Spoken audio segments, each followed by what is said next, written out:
Hello everyone. Structure and bonding में हम mechanism of organic reactions पढ़ रहे हैं।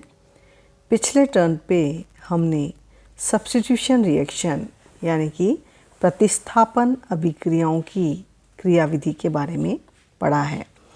आज हम उसी को आगे ले जाते हुए next type of reaction that is addition reactions का डिस्कशन करेंगे। एडिशन रिएक्शंस क्या होती हैं, किस तरीके से होती हैं, कौन कौन से इसकी मैकेनिज्म हैं, वो हम डिस्कस करेंगे। तो सबसे पहले हम देखते हैं एडिशन रिएक्शंस क्या होती हैं। दैट इज़ योगात्मक अभिक्रियाएं। नाम से ही पता चल रहा है एडिशन यानी कि कुछ जुड़ना, योग होना।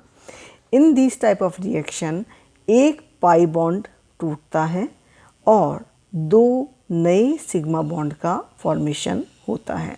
जो अटैकिंग रिएजेंट है उसका एक पार्ट एक एटम और सबस्ट्रेट के एक एटम या ग्रुप्स के साथ अटैच हो जाता है और दूसरा पार्ट जो है अटैकिंग रिएजेंट का वो सेकेंड एटम या ग्रुप के साथ में अटैच हो जाता है। इस तरह एक पाई बॉन्ड के टूटने से दो सिग्मा बॉन्ड का फॉर्मेशन होता है। ये रिएक्शन तीन कैटेगरी में क्लासिफाई की जा सकती है। फर्स्ट इज़ न्यूक्लियोफिलिक एडिशन, जिसमें कि पहले न्यूक्लियोफाइल जुड़ेगा। सेकंड इज़ इलेक्ट्रोफिलिक एडिशन, जिसमें पहले इलेक्ट्रोफाइल का एडिशन होता है। And third is free radical addition reaction, जिसमें फ्री रेडिकल्स बनते हैं। न्यूक्लियोफिलिक एडिशन रिएक्शन जो है वो कैरेक्टरिस्टिक रिएक्शन है कार्बोनिल कंपाउंड्स की, अर्थात एल्डिहाइड्स एंड कीटोन्स की। इसी तरह इलेक्ट्रोफिलिक एडिशन रिएक्शन जो है वो कैरेक्टरिस्टिक रिएक्शन होती है अनसैचुरेटेड कंपाउंड्स की, यानी कि एल्कीन्स एंड एल्काइंस की। और जो फ्री रेडिकल रिएक्शन है वो पेरोक्साइड इफेक्ट यानी कि पेरोक्साइड की उपस्थिति में एंटी मार्कोनिकॉफ एडिशन होता है। सबसे पहले हम लेते हैं न्यूक्लियोफिलिक एडिशन रिएक्शन। ये रिएक्शन जैसा कि मैंने पहले भी बताया कि एक कैरेक्टरिस्टिक रिएक्शन है किसकी, कार्बोनिल कंपाउंड्स की, जैसे कि एल्डिहाइड एंड कीटोन्स की। तो इस रिएक्शन की मैकेनिज्म को हम देखें। इसमें सबसे पहले कार्बोनिल कंपाउंड्स पर न्यूक्लियोफाइल का अटैक होता है। हम जानते हैं बॉन्ड इस तरह से टूटता है, ऑक्सीजन की विद्युत ऋणता ज़्यादा है तो ऑक्सीजन पर नेगेटिव चार्ज और कार्बन पर पॉजिटिव चार्ज आ रहा है। तो जब कार्बन पर इलेक्ट्रॉन्स की कमी है तो आने वाला न्यूक्लियोफाइल जाता है कार्बन के पास और उससे ऐड हो जाता है। ऑक्सीजन पर यहाँ नेगेटिव चार्ज है तो इलेक्ट्रोफाइल जो है वो कहाँ जाके जुड़ेगा, ऑक्सीजन पर, और इस तरह से एक एडिशन प्रोडक्ट बनता है। इसका अगर हम एग्जांपल लें तो एसिड एल्डिहाइड जो है वो रिएक्ट करता है HCN से और हमें पहले स्टेप में ऑक्सीजन पर नेगेटिव चार्ज, कार्बन पर पॉजिटिव चार्ज, तो ये जो नेगेटिव पार्ट है वो कहाँ जाएगा, कार्बन पे जाता है और इस तरह का प्रोडक्ट बनता है। नेक्स्ट स्टेप में जो H बचा हुआ है वो जाएगा ऑक्सीजन पर, क्योंकि यहाँ पर नेगेटिव चार्ज है। इसे हम क्या कहते हैं, क्योंकि एसिड एल्डिहाइड से बन रहा है इसलिए it is acid aldehyde cyanohydrin. ये प्रोडक्ट हमें यहाँ मिल रहा है। दूसरे तरह की जो रिएक्शन मैकेनिज्म है that is electrophilic addition reaction. Electrophilic addition reaction जो है वो कैरेक्टरिस्टिक रिएक्शन है अनसैचुरेटेड हाइड्रोकार्बन्स की, जैसे कि alkenes, alkynes, alkadienes and cyclo alkenes जो है वो ये रिएक्शंस इस मैकेनिज्म के द्वारा देते हैं। तो इस रिएक्शन की अगर हम देखें मैकेनिज्म, इसमें क्या है कि जो एल्कीन है वो HBr से रिएक्ट करके वी विल गेट RCH-Br ये प्रोडक्ट हमें बनता है।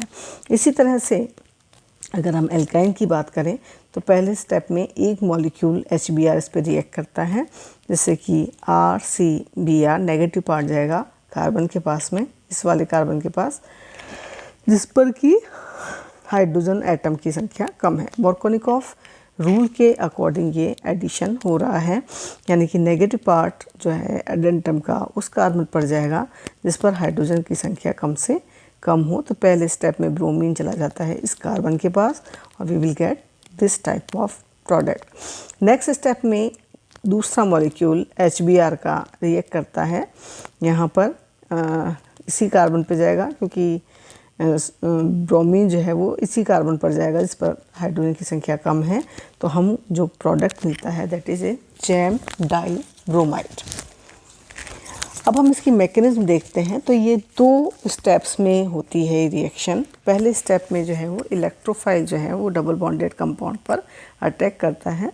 तो एक कार्बन पर ये इस तरह से बॉन्ड टूटेगा, तो इस कार्बन पर इलेक्ट्रॉन्स अधिक होते हैं, इसलिए इलेक्ट्रोफाइल इस वाले कार्बन पर जाता है और we will get a carbonium ion. Next step में ये जो न्यूक्लियोफाइल बचा हुआ है वो जाता है इस कार्बन पर जहाँ पर कि इलेक्ट्रॉन्स की संख्या कम होती है, पॉजिटिव चार्ज है, और हमें एक ट्रांस एडिशन वाला प्रोडक्ट मिलता है। तीसरे तरह की जो रिएक्शन मैकेनिज्म है एडिशन रिएक्शन की, that is a free radical addition reaction. Free radical addition reaction का जो एग्जांपल है वो एडिशन ऑफ HBr है एक अनसिमेट्रिकल एल्कीन पर। इसे जनरली एंटी मार्कोनिकॉफ एडिशन या फिर पेरोक्साइड इफेक्ट भी कहते हैं, क्योंकि अब जैसा कि हमने पीछे देखा था कि मार्कोनिकॉफ रूल क्या है कि नेगेटिव पार्ट एडेंटम का उस कार्बन पे जाता है जहाँ पर कि हाइड्रोजन की संख्या कम से कम है। लेकिन अगर हम पेरोक्साइड यूज करें तो ये प्रभाव जो है वो, ये जो एडिशन है वो विपरीत हो जाता है। जैसे कि हमने एक एसिमेट्रिक एल्कीन ली है यहाँ पर प्रोपीन, इस कार्बन पर 1 हाइड्रोजन है और यहाँ पर 2 हाइड्रोजन। तो HBr का जब हम एडिशन करा रहे हैं इन द प्रेजेंस ऑफ पेरोक्साइड, तो क्या होता है नेगेटिव पार्ट जो है वो उस कार्बन पे जाता है जहाँ पर हाइड्रोजन की संख्या अधिक हो, and we will get 1 bromopropane, यानी कि एंटी मार्कोनिकॉफ प्रोडक्ट यहाँ पर हमें मिल रहा है। इस रिएक्शन की मैकेनिज्म को हम देखें तो ये फ्री रेडिकल मैकेनिज्म के द्वारा होती है।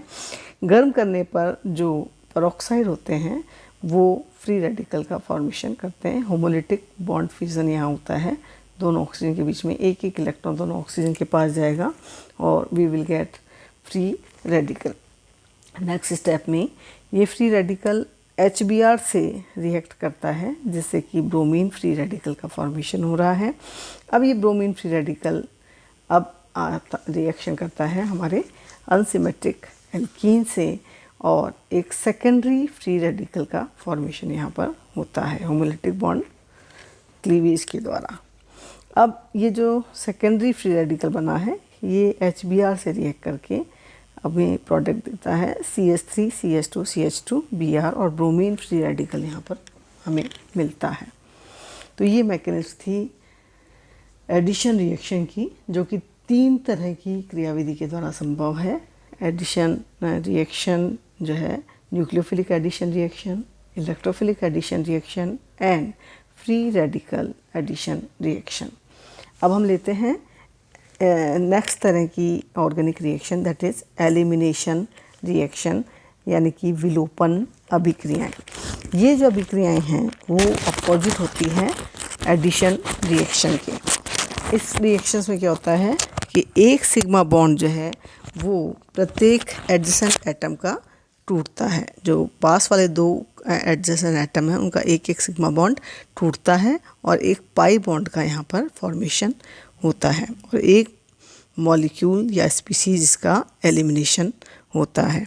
तो 2 सिग्मा बॉन्ड टूट के फॉर्मेशन होता है एक नए पाई बॉन्ड का। इसके एग्जांपल अगर हम देखें तो फर्स्ट इज डिहाइड्रोजनेशन। डिहाइड्रोजनेशन में क्या होगा, हाइड्रोजन गैस जो है वो बाहर निकलती है। Second is डीहेलोजिनेशन। डीहेलोजिनेशन में अगर हम डाई हैलाइड्स लें तो डाई हैलाइड जो हैं वो इन द प्रेजेंस ऑफ जिंक, इसे हम हीट करते हैं तो अनसैचुरेटेड कंपाउंड बनता है और ZnBr2 बाहर निकलता है। इसी तरह से तीसरी तरह की जो रिएक्शन है दैट इज़ डीहाइड्रोहेलोजिनेशन, यानी कि hydrogen plus halogen that is HBr यहाँ पर बाहर एलिमिनेट हो रहा है। नेक्स्ट टाइप जो रिएक्शन है दैट इज़ डिहाइड्रेशन रिएक्शन। इसमें डिहाइड्रेटिंग एजेंट जैसे कि सल्फ्यूरिक एसिड की प्रेजेंस में जब गर्म किया जाता है अल्कोहल्स को तो वाटर मॉलिक्यूल जो है वो बाहर निकल जाता है और अनसैचुरेटेड एल्कीन्स हमें मिलते हैं। तो एलिमिनेशन रिएक्शन की अगर हम मैकेनिज्म की बात करें तो ये दो तरह की मैकेनिज्म के द्वारा संपन्न होती है। फर्स्ट इज E1 मैकेनिज्म या एलिमिनेशन यूनिमोलिकुलर। ये 2 स्टेप्स में होती है। पहले स्टेप में एक कार्बोनियम आयन का फॉर्मेशन होता है और सेकंड स्टेप में जो बेस है वो प्रोटॉन को बाहर निकालता है जिससे कि हमें प्रोडक्ट का फॉर्मेशन हो सके। इसका एग्जांपल लें हम, base catalyse dehydro halogenation of tertiary butyl bromide in aqueous ethanolic potassium hydroxide. इसमें क्या है, टर्शियरी ब्यूटाइल ब्रोमाइड हमने यहाँ पर लिया है और पहले स्टेप में क्या होता है, फर्स्ट स्टेप में ब्रोमाइड आयन बाहर निकलता है और ये स्टेप जो है वो स्लो होता है जिससे कि रेट डिटर्मिनिंग स्टेप है। रेट डिटर्मिनिंग स्टेप में सिर्फ एक ही मॉलिक्यूल की कंसंट्रेशन इन्वॉल्व हो रही है, इसलिए ये यूनिमोलिकुलर मैकेनिज्म के द्वारा होता है। तो ये बन जाएगा हमारा टर्शियरी कार्बोकैटायन। नेक्स्ट स्टेप में जो OH आयन है वो टर्शियरी कार्बोकैटायन से रिएक्ट करता है और वाटर मॉलिक्यूल यहाँ से बाहर निकल जाता है। ये रिएक्शन फास्ट है और वी विल गेट आइसोब्यूटीन। यहाँ पर हमें अनसैचुरेटेड एल्कीन मिल रही है। नेक्स्ट मैकेनिज्म जो है that is E2 mechanism, that is elimination by molecular, यानी कि ये रिएक्शन जो है वो एक सिंगल स्टेप में होती है और रेट ऑफ रिएक्शन जो है वो 2 मॉलिक्यूल की कंसंट्रेशन पे डिपेंड करती है।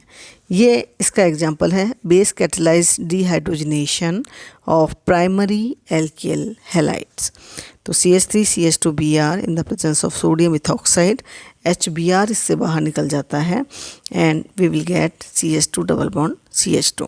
तो इथॉक्साइड आयन जो है वो इसकी मैकेनिज्म अगर हम देखें तो पहले स्टेप में क्या होता है कि ब्रोमीन जो है वो इलेक्ट्रॉन लेकर के बाहर निकल रहा है ब्रोमाइड आयन के रूप में और इथॉक्साइड आयन जो है वो रिएक्ट करता है CH3 CH2Br से। तो C2H5OH जो है वो अल्कोहल बाहर निकलता है और हमें एल्कीन मिल रही है। डबल बॉन्ड का फॉर्मेशन यहाँ पर हो रहा है, एक पाई बॉन्ड का फॉर्मेशन हो रहा है। तो ये रिएक्शंस थी डिफरेंट एडिशन रिएक्शन और एलिमिनेशन रिएक्शन की। नेक्स्ट टर्न पे हम लेंगे रीअरेंजमेंट रिएक्शन कि रीअरेंजमेंट रिएक्शन जो है वो किस तरीके से होती है और उसके डिफरेंट एग्जांपल्स लेंगे। Thank you.